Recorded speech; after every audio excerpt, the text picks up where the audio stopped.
Heston Silbert. Walt Mercer for Heston Silbert. Got it. Alistair Adele. And again, we don't have Leslie here today. We have Misty sitting in for her. So, sorry, and I was on mute, so I couldn't get to you fast enough. Okay. Here for Miss Adele. Okay, perfect. Sheriff Penzone. I know we have Mr. Letourneau here. Robert Smith. Here. Brian Wright, who was not able to join us today. Brad Conley. All right. And we have a quorum. And I'm sorry, Dave Letourneau in for Sheriff Penzone. I just couldn't get off mute. Sorry. No worries. Thank you, Dave.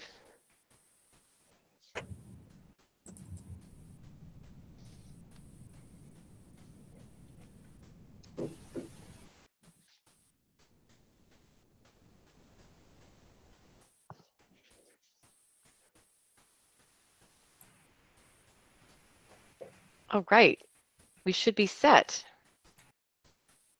It helps if I take my mute off. I'm talking and not getting any response. So sorry. Thank you all for being here. And now that we've all found the mute buttons, we can get going. So you should have received a copy of the June 18th minutes. And if there's any questions on those, if not, if we could get a motion to approve the June 18th, 2021 minutes. Motion to approve the June minutes. Thank you, Robert. Do we have a second? Second. Thank you, Sheriff Dedman. All in favor, say aye. Aye. Aye. Aye. Aye. Aye. Any opposed? All right, moving right along. Director McGuffin, your report. Mr. Chairman, members of the board, good morning. Few updates today. Generally start out with boards and commissions. As you know, we are always trying to fill the public member position. After the June meeting, I did contact representatives, the deputy director from boards and commissions in July. And she told me that they are actively working on it. Which was good news, except that it's now September and we still haven't heard anything. So, you know, my kind of strategy on that is just to kind of rattle their cage every couple months and just see where they're at.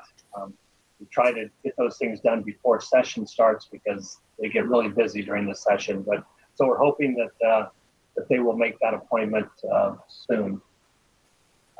Moving on to the last meeting, I talked about us going to the international conference in Denver, and that occurred on August 8th through the 13th. It's the International Association of Auto Theft Investigators. Arizona had a good showing up there. From our office, Amanda and I went. I think for everybody, for the task force and certainly from ATA, it was a very cost-effective conference because they did some scholarships to get people to show up because of the resurgence of COVID. I think they were concerned that people weren't going to show up. So they covered the cost of registration and the cost of the hotel. So just for Amanda and I, that ended up being about a $3,000 savings to the ATA. So really good conference. A couple of takeaways just on my end. The auto theft is up around the country, you know, just nationwide seems to be the case.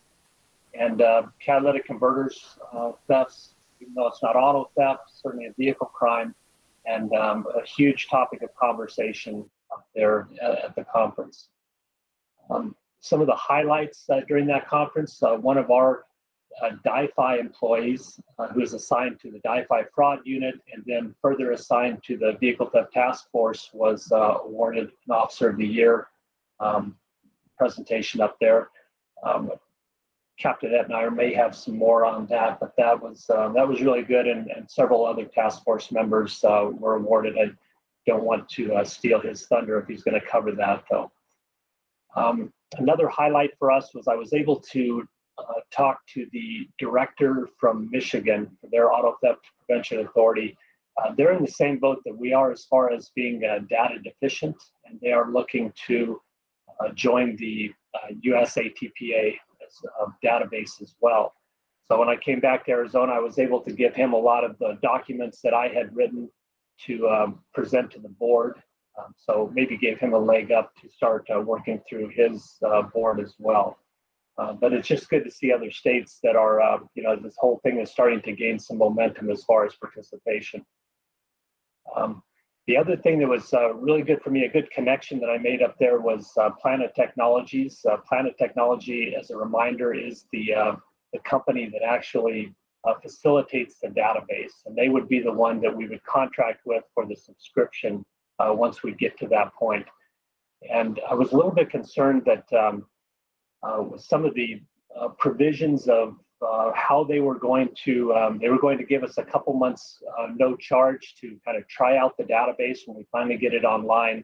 And I knew that that would not be enough for us to fully be able to kind of show a proof of concept. And so I had a good discussion with her.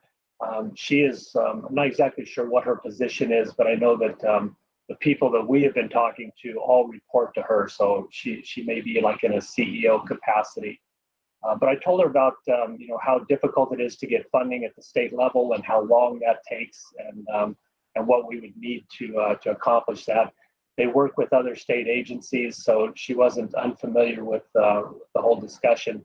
And she just, while we didn't kind of set any type of details or arrive at anything, she's fully committed to working with us for whatever we need to be able to use the database prior to subscription, to be able to gather enough information to present it to the board, and then to the director of DIFI, and then up through the legislative process. So it was just a good connection to make, and it really does appear that Planet Technologies really wants, obviously wants to get us on board, and is willing to do what it takes to facilitate that. Moving on to the Watch Your Car program. As you probably remember, that program has been paused in a sense. What's paused is the enrollment portion of that.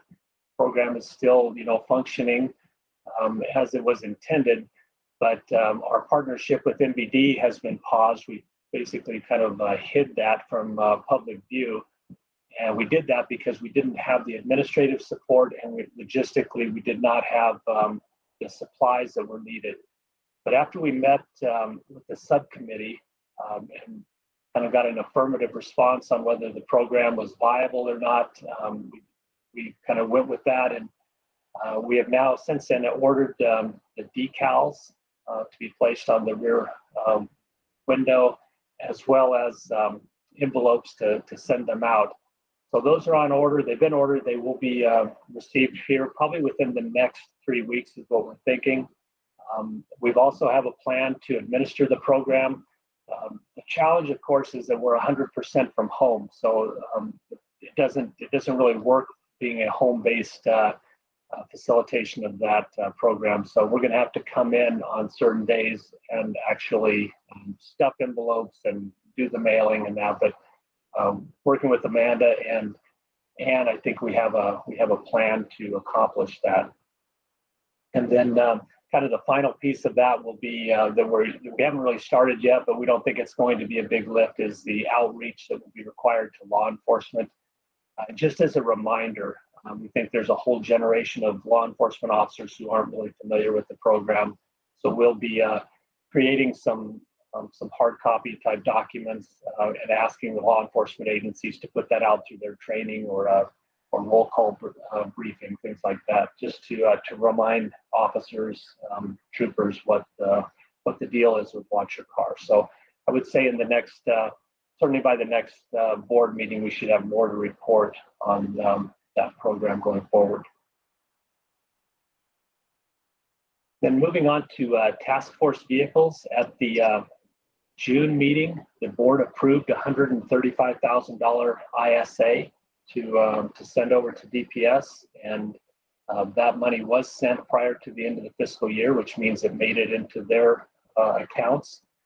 And to date, just again as a reminder, The task force, through that funding that the board approved, and also through some internal funding that the task force had, which was grant money carried forward, they ordered 14 vehicles last fiscal year. And to date, all of those vehicles have been received. Talked to the captain yesterday.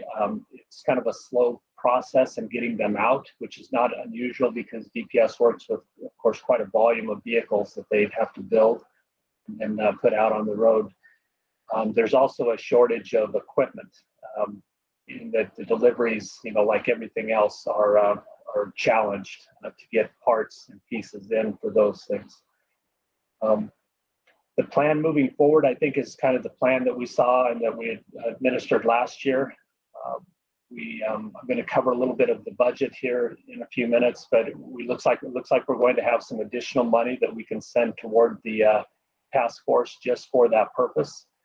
And my plan again is to come to the board probably at the January meeting and send about half of that money over to the task force so they can start a process of ordering vehicles, and then find out exactly where we're at near the end of the fiscal year and send the remainder. And that may not be all of what we have available, depending on what the database is doing and things like that, but it's still, that money, I believe, is intended to be used for vehicles. And it would be my intention to ask the board to send the majority of it in that way 2 times during the year.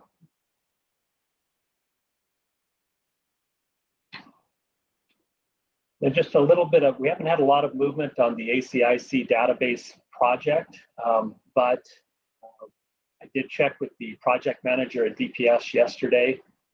She and I talk about every 2 to 3 weeks just to kind of find out where we're at. And since the June meeting, there is now a signed contract between DPS and the vendor. Of course, this is truly a DPS project that the ATA is helping to fund and helping to drive, but it's any contracts will be between DPS because it's their system. There's a purchase order in place. All of the funding for phase 1 and phase 2 is in place at DPS and ready to be spent. That money will be transferred once the initiation of that project takes place. Project manager advises that the kickoff meeting will be either next week or the week after. So we're right on the cusp of moving that thing forward. Again, the estimated time frame to complete the ACIC location mask and the web service that connects ACIC with the database in Colorado is projected to be 4 months. And so at this point, if it kicks off when it's supposed to, we're probably looking about a January timeframe when that infrastructure will be in place. And as far as, I think I told the board last time that it was my intention to submit a budget request through DIFI asking for an appropriation increase to fund the subscription, which is the annual subscription that allows us to basically be part of the database. I did not do that this year. The deadline was around September 1st, and the reason I didn't do it is because of the slow initiation of the process with the vendor.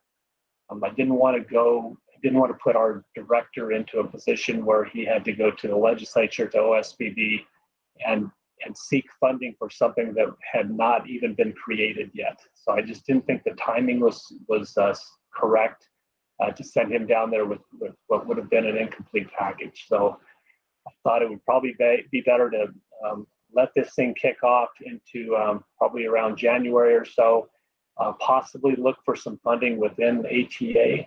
And again, kind of falling back on my discussion with the Planet Technologies management, I think we can do some things that get us participation subscription-wise, which will lead us into the next fiscal year and be able to make a much better case for funding. The last thing I'd want to do is to go down there, with incomplete, staff work and not be able to make a case for the database. So that's where we're at. I think that we'll probably have some money that we can set aside for that as we get into the near the end of the fiscal year. So that's kind of what my plan is at this point.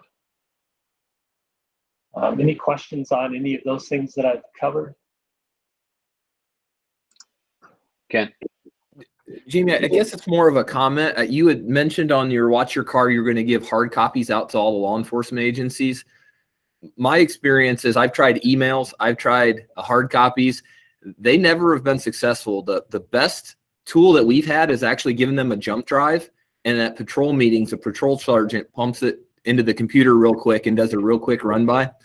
Do it how you see fit. That just seems to work better, particularly in the rural communities, because you know, you may only have 3 or 4 people there, but if there's a jump drive and they get a directive to watch it real quick, it's been very successful. But like I said, emails are the cheapest. That didn't do anything. Hard copies, a few people see it and they're saying, I have no idea what you're talking about. So reaching the biggest amount quickly, my experience has been jump drives work. So I just want to share that with you as you try and figure out the best way to get that information. Mr. Chairman, members of the board, that we had not considered the jump drive thing. I think what we had talked about when it comes to hard copies would be some sort of a poster or something that might be placed, you know, on a bulletin board, which I still think is potentially viable, given what Amanda can do graphically. I think we can do some things that are appealing and actually summarize the program, you know, certainly in a one-pager. But I do like the idea of a jump drive, and those type of things are pretty cheap now. So absolutely, thank you for the idea. Okay, with that, if I can ask Amanda, I've got just 4 or 5 slides that I'd like to present here. I could ask Amanda to present the screen. At the June meeting, we talked about the budget, and of course, at that point, it had not been finalized yet. We gave you, I gave you an idea of what was out there and where we thought it was going to go. And it ended up going there. The numbers were all correct, and then we got kind of the last minute. Frank Ceballos noticed that there was a back of the bill provision that took a little bit of money away from where we thought it was going to be. So this is what's represented here is the final budget for the ATA, and we just wanted to go through this really quickly, just so you could kind of see where we're at. The final amount that we're appropriated is $6,010,500, and that represents a loss of $13,000 from what I told you in June, and that was where that back of the bill provision took $13,000 away from our operating fund. You know, if you ask me a question of why $13,000 or why there was a decrease, I have no idea. Those things are not. They're not explained. You just they just happen for whatever reason. So going from left to right, the task force is the big winner here as far as the appropriation increase. They went from $3,650,000 to $4,343,500, which is an increase of $693,500. Of course, the reason they needed that is because we were trying to make them whole for a fiscal year 20 pay raise they got. And then they got another pay raise this year, which is not represented in this number, but I still think that there's still an opportunity here that is going to be good for us because they got more money than what they requested. It wasn't necessarily enough to cover the second pay raise, but we're waiting to see how it's going to kind of, as we get into this fiscal year and see how the task force is expending money, we will have a better idea of what this is going to look like. But really, it was a good thing for the task force. This is a line item, and which means that it's not discretionary for the board. It's by statute. The task force gets this money and can't be manipulated in any way. The next category over is the local grants, $957,700. Vertical prosecution is a large benefactor of that, $930,762. which leaves almost $27,000 of discretionary funding in local grants. And if you'll recall, at the June meeting, the board approved 3 grants to 3 separate law enforcement agencies. And that's how we generally use that money, is to put that back out into programs within around the state within law enforcement. Unfortunately, it's not very much money, but I think we were able to do some good things with the 3 grants that we put out. We will have them. We will do another solicitation probably around February, because this money comes in quarterly increments. So it's really not, you take 27,000 and divide it by 4, it's just not very much. So we wait and kind of give it out all in one time, but we'll start the solicitation in February, probably for approval by the board at the March meeting. And then we'll be ready to fund it when the 4th quarter is funded, which means we'll have the entire amount available for the last 3 months of the fiscal year. The $50,000 in the next category is reimbursable grants. There is no money behind that. It is basically a placeholder that the legislature created in the event that the ATA receives any type of monetary donation. We have the authority to spend that money up to $50,000. So it's my understanding that in the history of the ATA, we've never used it. It's nice to have it in the event that we were to receive a donation or something, then we could go out and spend it, wouldn't have to seek additional approval other than through the board. So that's just kind of a ghost figure there. It counts as part of our appropriation, but again, there's no money behind it. And then the last one is probably one of the most important ones here. It's for the ATA operating budget. $659,300. That does represent a $13,000 decrease from last year. We expect to spend $314,300 of that this year, and the reason is because the salary for ATA staff is being divided between the ATA and DIFI. So that portion of that DIFI is picking up creates the discretionary funding that we have that's showing down at the bottom. So we project that we're going to have about $345,000 that is unspent. And that is the money that over the last year, the board has approved in the form of ISAs to send over to DPS for vehicles. And so again, that's all discretionary to the board, and it could be used for some database things. It could be used for vehicles, that type of thing. So, any questions with the budget?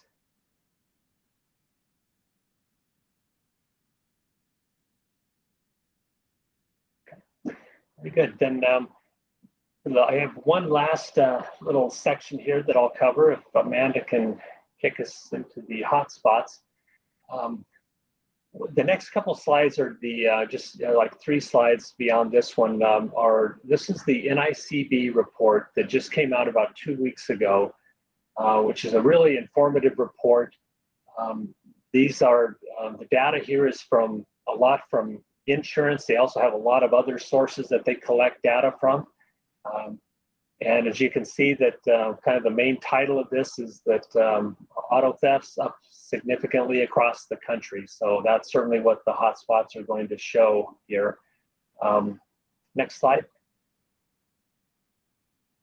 So the first slide here shows the states that are for auto theft by rate. And just as a reminder, we don't really look at total auto thefts. I mean, we do, of course, but when it comes to comparing like how your state is doing with other states, nobody can compare total auto thefts when to California or Florida or Texas, just because of their sheer population numbers, the number of vehicles they have. They just have so much more opportunity for theft. So when you break it down by theft rate, that's the number of thefts per 100,000 residents. It puts everything more on a level playing field. And so when it comes to a look at the states, you see that Washington, D.C. took the top state this year. the rate of 562 thefts per 100,000 residents, and they're showing a 40% increase. Colorado, number 2. Colorado over the last couple of years has been really taking a hit up there. I think they increased 40% a year ago, and then for this year represented, I think they're up about 34%. So they're really struggling. I would draw your attention to, I think we've talked about the southwestern region before. As you can see, the 5 states that surround Arizona. Out of that 5 states, 4 of those are in the top 9 in the country as far as theft rate. For whatever reason, Arizona and Utah have been a little bit insulated from that. So that's good news, but it's certainly surrounding us. So anyway, then I'll go with the next slide, Amanda. And the next one here talks about MSAs. So MSAs are metropolitan statistical areas. So instead of just looking at individual jurisdictions, MSAs have the effect of gathering large population centers. So for example, the Phoenix MSA is all of Maricopa County. So it's, everywhere from Surprise to Gilbert, Paradise Valley, anything happens in Maricopa County. It also includes all of Pinal County into the Phoenix MSA. So good news here for us is we're not anywhere close to being one of the high ones in there. Bakersfield, California, theft rate of over 900. When I saw that, I kind of reminded me back in kind of the bad old days around 2002 timeframe when Arizona was #1 in the nation as a state. Our theft rate was over 1,000 just as a state. So I'm glad those days are hopefully behind us forever. But you can see that a lot of Californias and Colorados are represented in this map as well. Next slide. And this is the slide, the final slide here is the one that we put together for Arizona, broke out what the NICB report had brought forth. They're showing the total number of thefts in Arizona at 18,785. So last year, if you'll recall, the number that we have from the FBI was 18,151, I believe. And if this number were to hold true, that would show 0.8% increase in the number of thefts, but the rate of theft is actually a 1% decrease. And the reason for that, of course, is there's so many more people moving to Arizona that the population increases, so you have more residents and maybe not as many thefts. And so the actual rate of theft is showing at 253. These numbers from NICB we do not rely on these numbers. We think they're a pretty good indicator, but we always wait for the official numbers, which is the FBI number. We expect to see that in October is generally when that comes out in their official numbers. We've showing that, with this kind of 1% here or there, we think that is consistent with what the ATA staff told the board on at the January meeting. We thought it was either going to be a flatline, static number, or possibly a slight decrease. So we'll still wait to see what the FBI comes up with, but I don't think we're going to see too much of a deviation from what's represented here. Good news, Arizona moved from number 16 in the nation down to 21 in the state ranking. So all of this is really good information and very welcome. Just a listing here of the Arizona MSAs. These are the MSAs that make up Arizona. First, the highest theft rate is in the Phoenix one, which is Maricopa and Pinal County. They rank 109 in the nation. Next is Tucson at 119, a 271 theft rate. And as you can see, all the way down from Havasu, Yuma, Flag, and then down all the way into Yavapai County, down at 69. So, Mr. Chairman, members of the board, that concludes my report. I'm happy to answer any questions that anyone might have.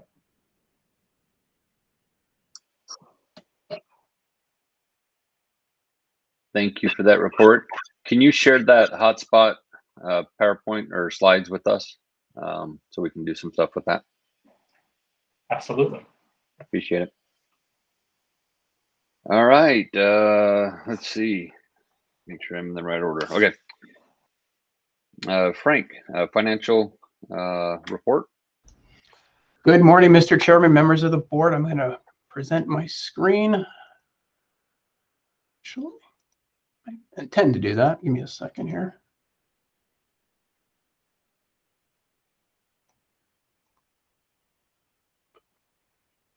Okay, you all should be able to see a PowerPoint slide. So we're going to go ahead and get started. At the end of August, the fund balance for the Auto Theft Authority was $9,816,833. Our revenue, so our 21A collection, which was $3,456,890. Now, this is our second collection using that opt-in system. And I will tell you that this was a great success because the first time it took us probably about 4 months or 5 months to get the whole collection in.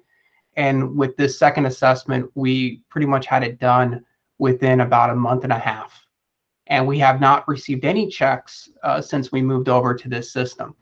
The number is about almost a 1% increase when you compare 20A to 21A assessment period. So that's really good. We have about $5,058 in investment. That's the interest on our account, bringing our total to $3,476,614.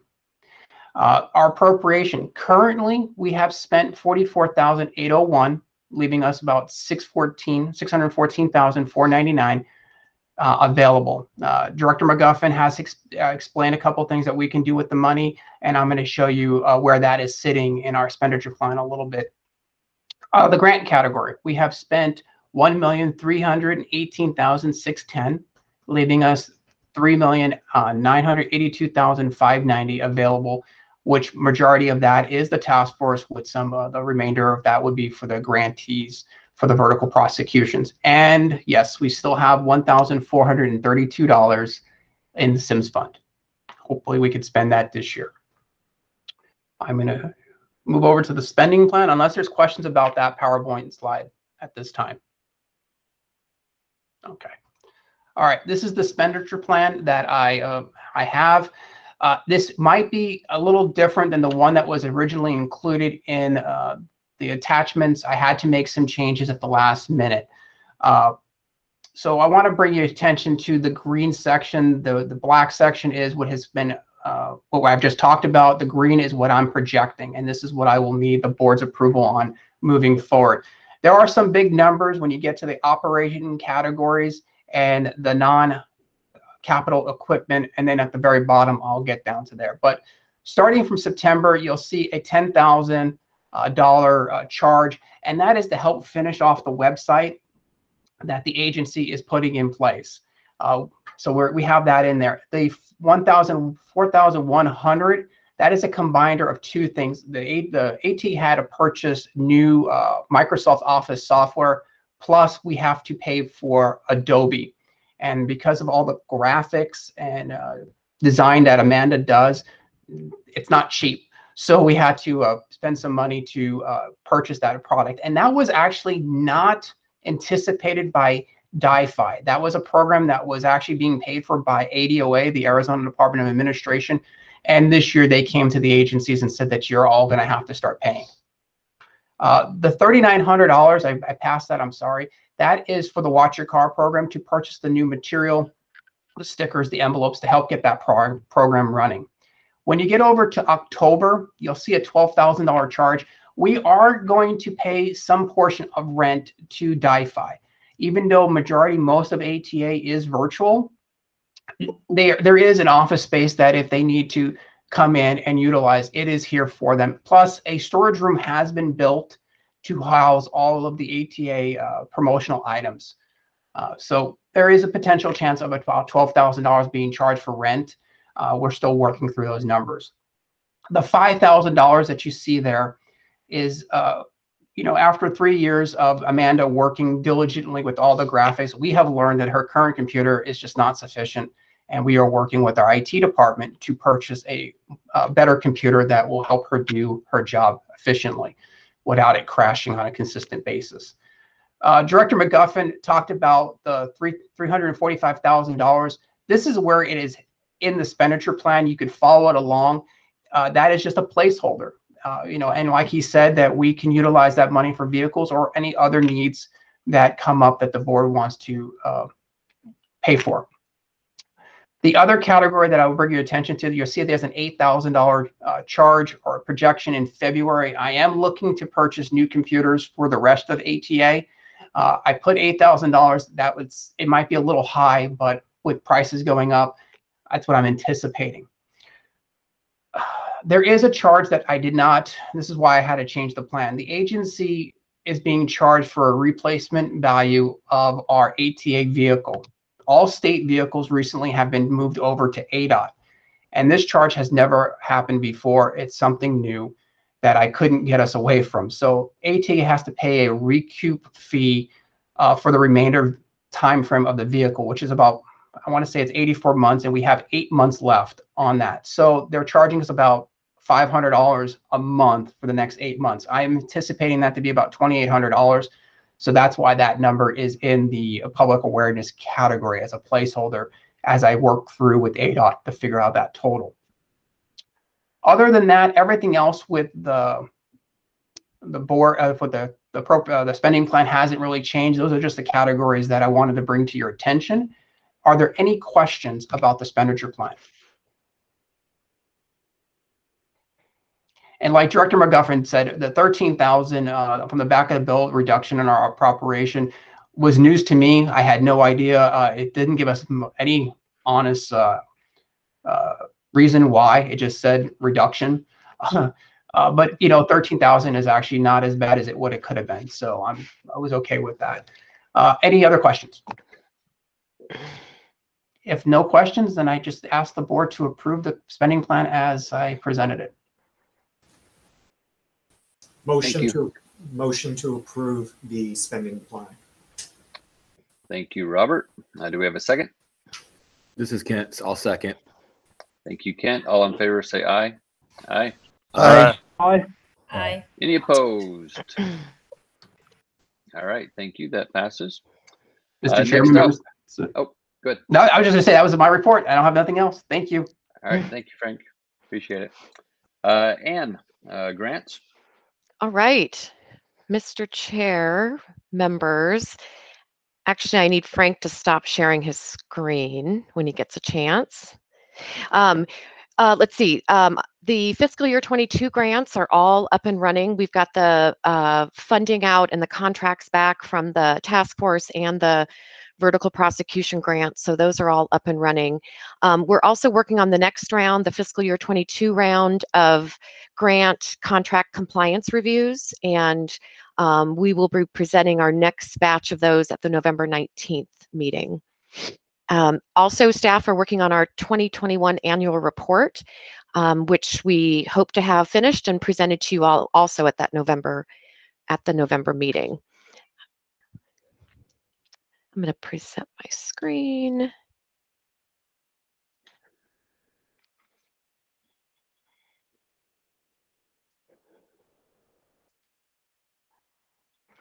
Okey-doke.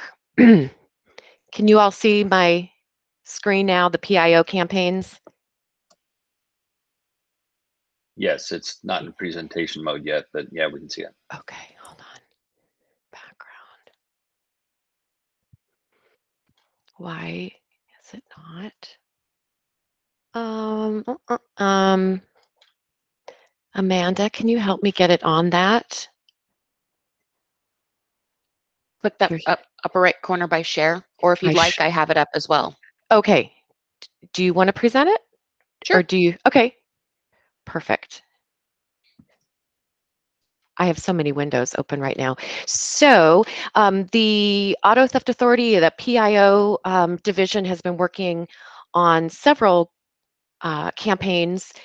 since our last board meeting, July through September. And I know at the June meeting, our last time we met, Amanda presented some information on the National July Auto Theft Prevention Month. And so that obviously was included. So the No Regrets, Lock It or Lose It was our July campaign. Moving on, in August, we did a tailgate theft prevention campaign where we reminded folks about easy do-it-yourself resource that we've been pushing and promoting for several years is the hose clamp to lock down your tailgate hinge. So that was part of an August campaign. We also did a segment on the DIFI fraud unit, kind of highlighting the different things that the department does, including we were able to highlight the International Auto Theft Investigators Award that they received, that the task force and then Bert Robinson, the special agent assigned to the task force, received. So we did a small campaign on that in August once Jamie and Amanda came back and had some good photos, and Captain Etnier shared some write-up information, so I appreciate that. We also did a back to school campaign reminding folks to not leave valuables, especially new students, new drivers, not leaving valuables and backpacks in their car. The next slide has a little video that Amanda produced, just a little what's in your backpack. And this was part of our campaign as well.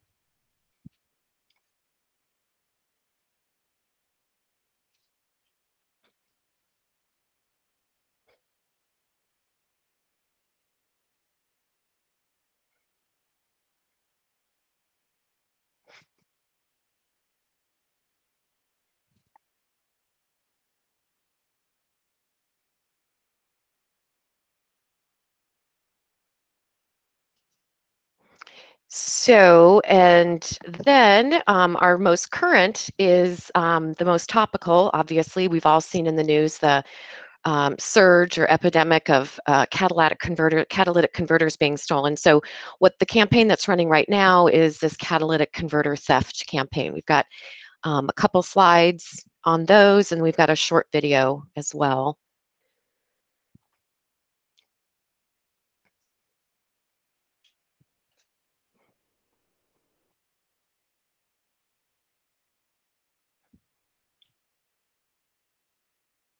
Just showing how quickly they can get under there and saw that thing off.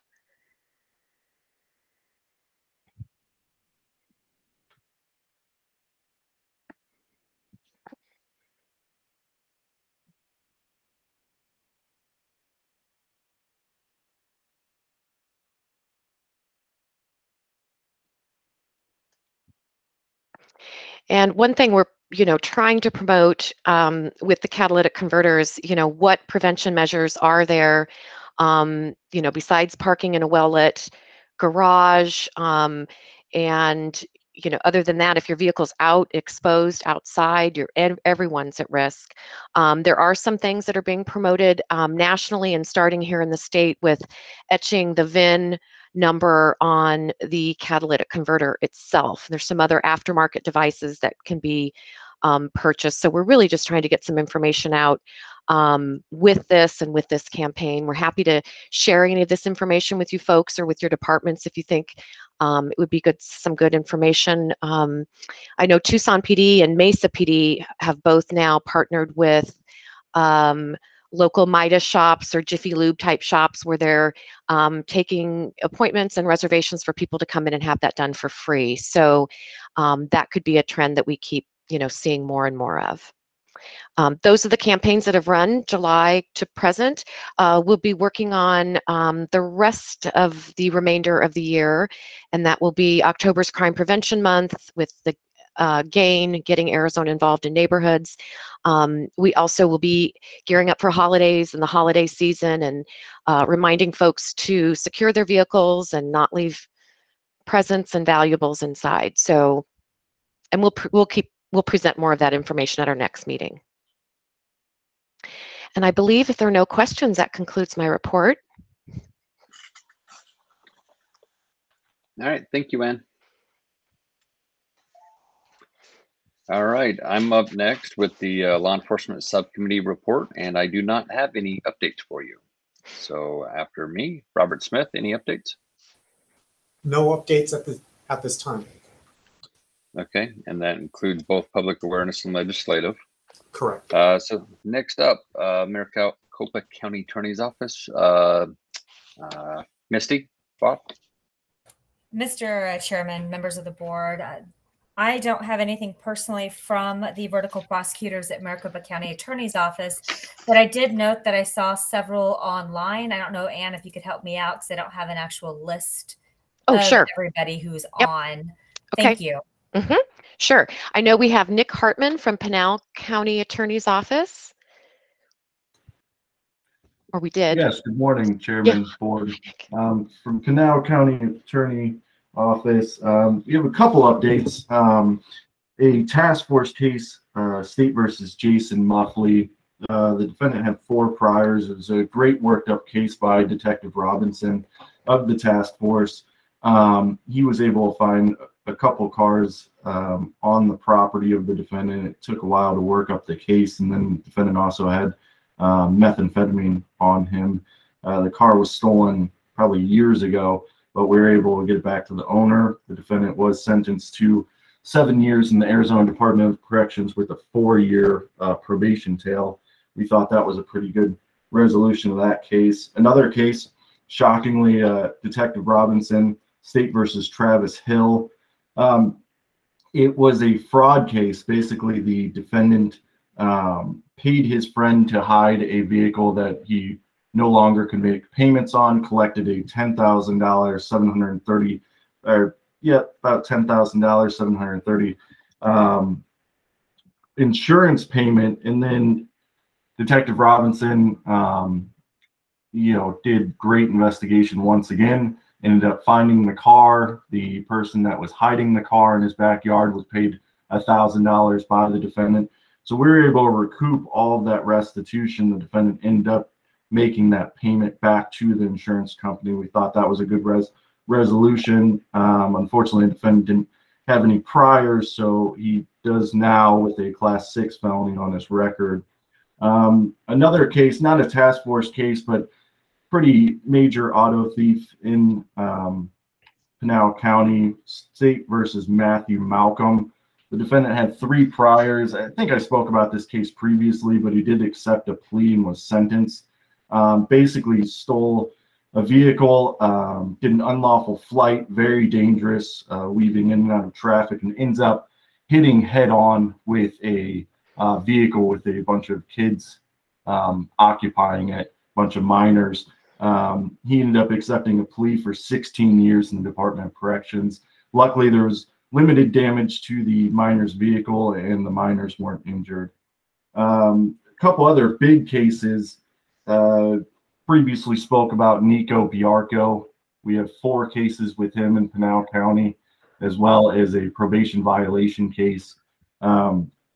This defendant's been around for a little bit. I think the first case was October of 2019.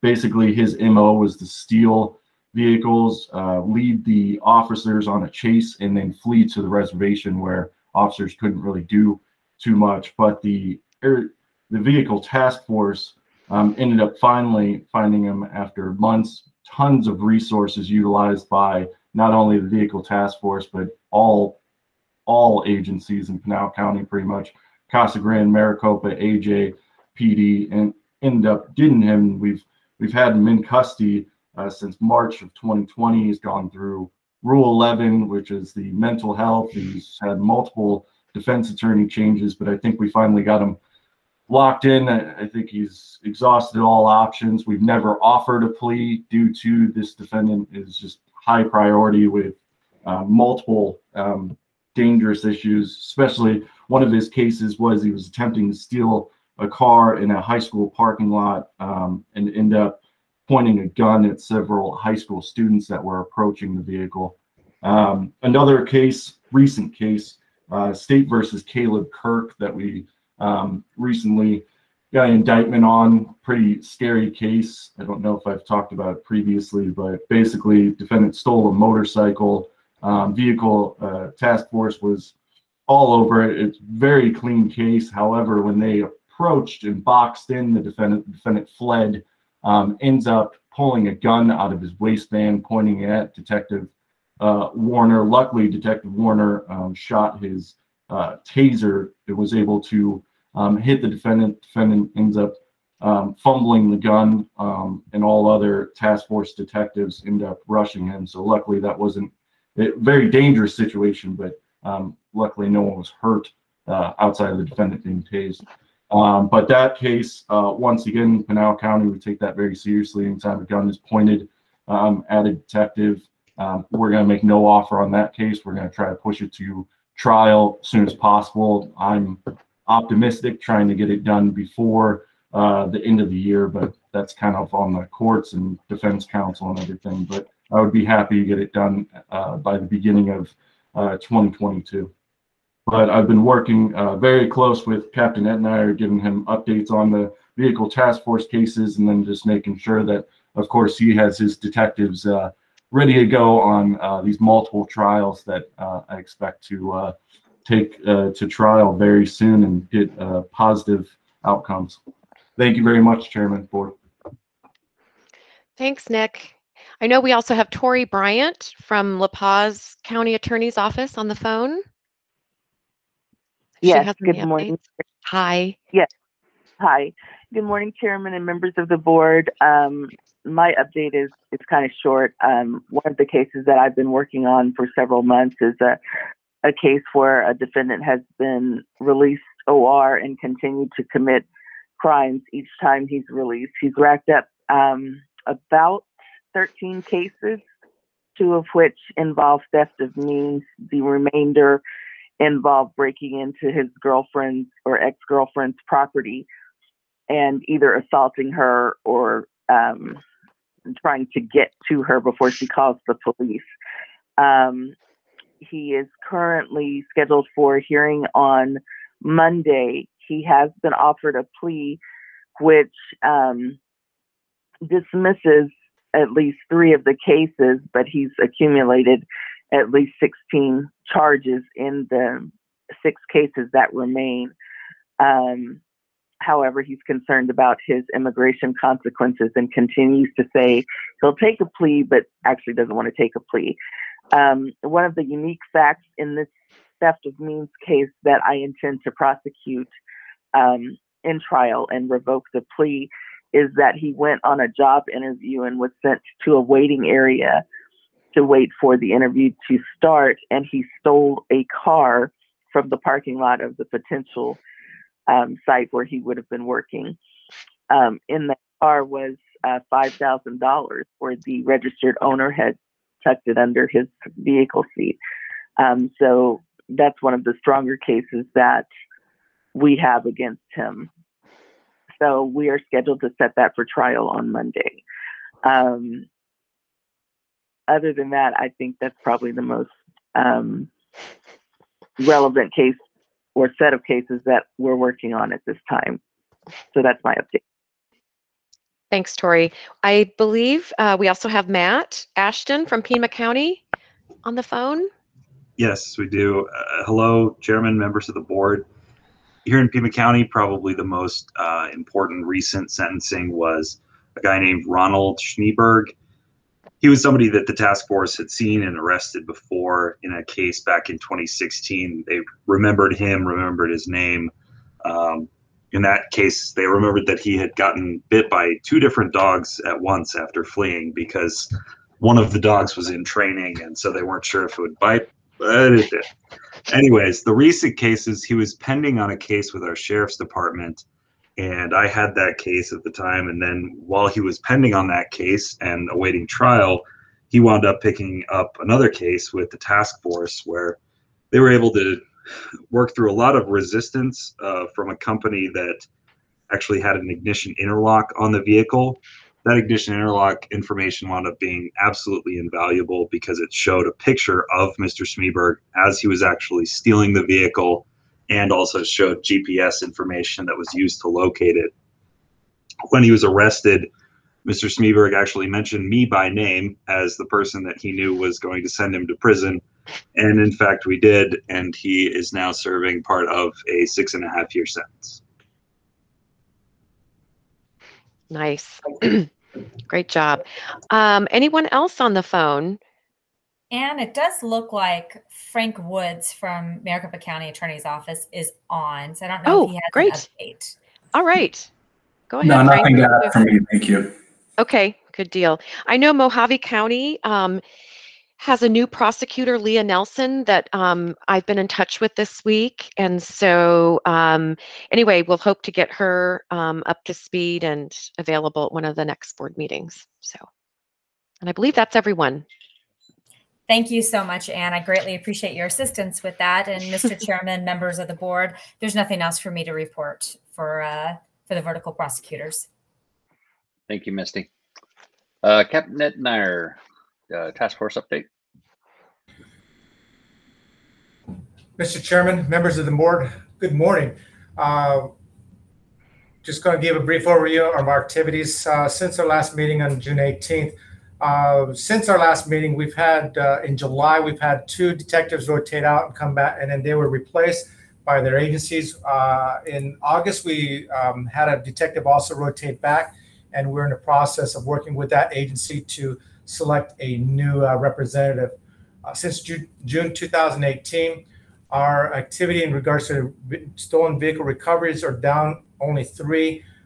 We had 369 of stolen vehicle recoveries with an estimated value of $6.7 million.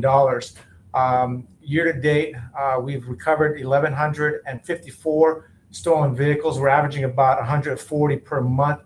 And my estimation by the end of this calendar year will exceed 1,600 recoveries.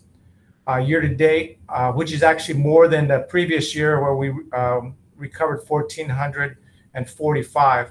I'm also our total or estimated value for this calendar year is $6.1 million, with an estimated value of $19.1 million calendar year to date, and I'm estimating over $24 million in assets recovered. We arrested 95 suspects, which is up from 88, and our calendar year is 286. We're averaging about 34 arrests, and by my estimation, we'll exceed 410 arrests by this calendar year, which is more than 100 from the previous year, in calendar year 2020. We served 11 search warrants, and year to date, we have served 32, and we recovered 26 weapons, and our calendar year to date is 49. Some of the significant events that occurred during this past time, we had 7 of our task force individuals travel to the International Association of Auto Theft Investigators conference in Denver on August 8th and 13th. We've had 4 individuals, including myself, that presented.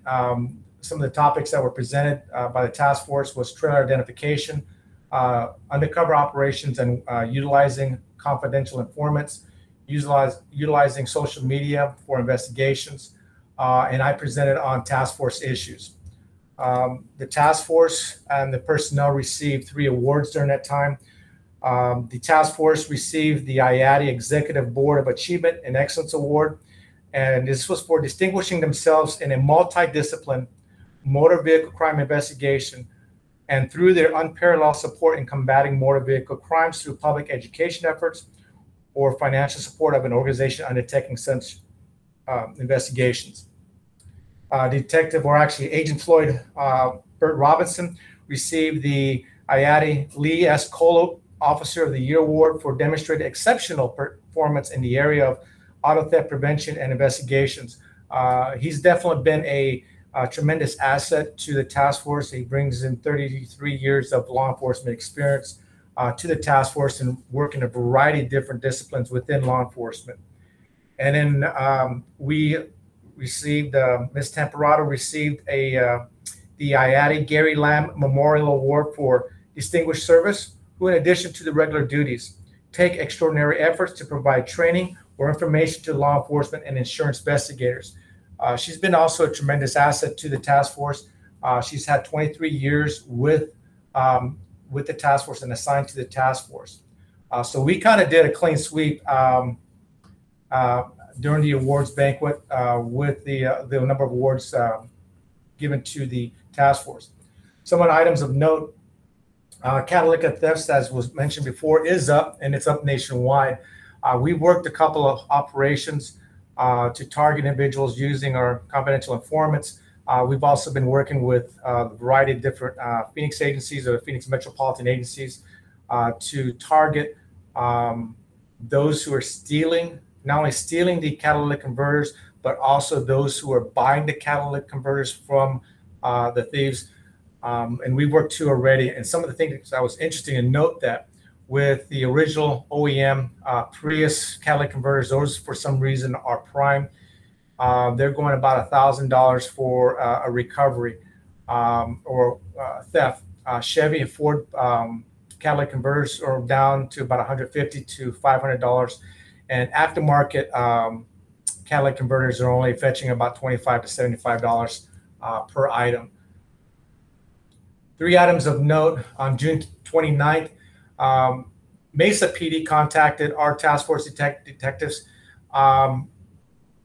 and it stemmed off of a commercial burglary off of Country Club in Mesa.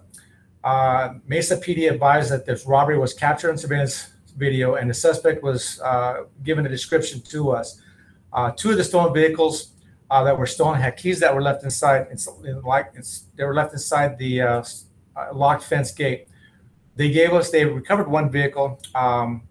The business owners actually had aftermarket tracking devices installed in them, and they were tracking one of the vehicles located near 40th Street and Broadway, and they asked us if we could recover it. So we ended up locating the vehicle near that area. We followed the vehicle down to Maricopa. Vehicle stopped at the Circle K located off of Smith and Key and 347 Smith and Key and 237. Just due to the number of personnel that were in the area, huge pedestrian traffic, we had to sit up and wait.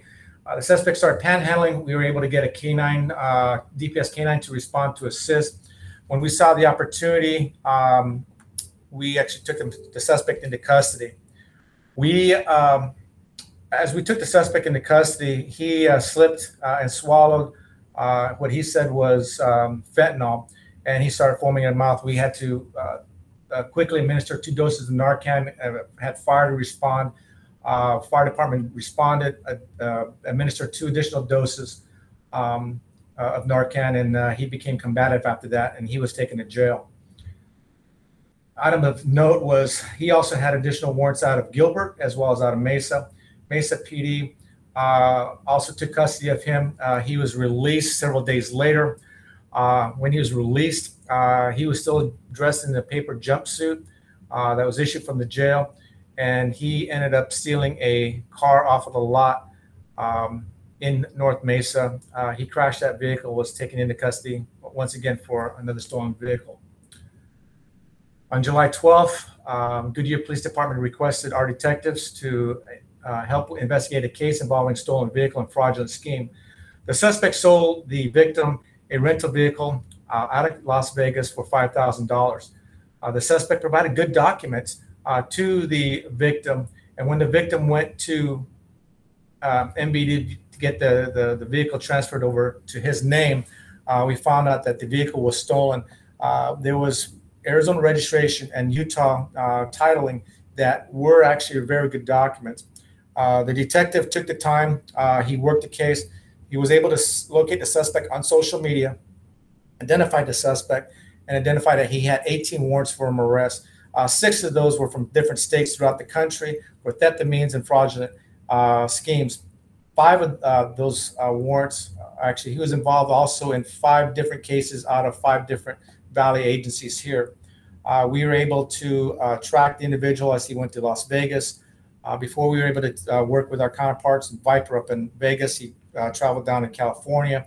And before California was able to take him into custody, he traveled back to Arizona. We were able to take him into custody the first part of that week. We did some further research. Instead of the 18, we found 3 more warrants. He had 21 warrants throughout the country. Since a lot of agencies and people view that this is a property crime, they were not willing to extradite. After the detective contacted these agencies and advised them what the suspect was doing throughout the multiple jurisdictional areas, they actually changed their extraditable warrant status to extraditable. So once he gets done with one, he'll be traveling to 6 other states to wait for the prosecution from that. Also, during that time, the detective estimated that the suspect took approximately, on a conservative estimation, was over $1.5 million that he took from our victims. In May, Tucson PD had a rash of stolen trucks, Super Duty trucks, 3/4-ton trucks that were taken in the area of the Tucson marketplace, which is located just north of I-10 and Keno, in that area. During the investigation, it was determined there was a black Chrysler 300 that was associated that would drop off a suspect, and based upon the surveillance camera from the Tucson marketplace, we were able to we could link that black Chrysler to these thefts. These trucks were taken down south across the border through different ports and then into Mexico. We were able to identify the suspect in the Chrysler 300, and when we set up our bait truck to try to lure that person in, we were unsuccessful for about a month's time frame. I don't know if the heat was on or the suspect felt the heat was on, but we didn't have any activity during that time. And then on August 12th, we saw that the Chrysler 300 was back active again. We were able to locate the Chrysler 300 as it dropped off another suspect who stole a Ford F-350 pickup truck from an apartment complex from the U of A. We were able to stop both of them, write a search warrant for the Chrysler 300, and taken our main suspect, who is charged now with 16 counts of auto theft, 11 counts of trafficking and stolen vehicle with the prior thefts. The passenger, the other suspect, was also charged with the auto theft and conspiracy to commit trafficking and stolen property. An update on the vehicles. We did purchase 14 vehicles last fiscal year. We started that process in February. There was some issues that we actually have 4 of those vehicles that should be issued. 2 of those were issued yesterday afternoon. 2 of them are waiting for the detectives out of Tucson to make the appointment to come up. During the walkthrough of one of those vehicles, there was a maintenance issue that needed to be addressed, so that vehicle has not been issued. But we have at least 4 of those 14 vehicles that are now issued to the task force, so that's some alleviating our vehicle issues. And we got to the point last week where we didn't have any swing vehicles to jump into for maintenance, or because it was just a variety of different issues. One of the issues we've come across is, as Mr. McGuffin pointed out, was the department does go through so many vehicles through the uplift and build process. We're also trying to fight for that space to get into that build process. And on top of that, we also have the issues that COVID presented. We had 2 vehicles that were finally, 3 of the Toyota trucks were finally delivered in mid-July after going into the new fiscal year, and that was because of the computer chip issues. And then the 4th vehicle that we had that we ordered in February and had been in Dearborn, Michigan, waiting a computer chip, was finally delivered to DPS the 2nd week of August. So we're still working through that, getting the buildups. The equipment that is needed, the emergency parts and equipment, that also has been affected by the supply chain issues, and those are slowly trickling in. We ordered those parts when we ordered those vehicles, and some of those parts are still, to date, are still trickling in just due to the supply issues. Looking at my notes, I don't have anything further. Mr. Chairman or members of the board, do you have any questions or comments? Just good work and congratulations on the awards. That's quite the achievement for all three of those awards. Good job. Thank you. And it was kind of funny because we were all sitting at that table and one award would come up and then, okay, we're going to present another award and then another award, and people were looking at like us, hey, is there a little bit of a conspiracy here? Do we have a bit of an in on this? And it was a very proud achievement to see that we kind of swept the awards there at this international association. So thank you. That's great. Good job. Do we have any members of the public that would wish to speak? Okay. Anne, any current events or matters? Anything else? Nope. All right. Our next meeting is scheduled for November 19th. We plan on doing it virtual again, 10 a.m. With that, we will bring our meeting to a close. Great. Thank you so much, Chief. Stay safe, everyone. Thank you all. Thanks. Thank you.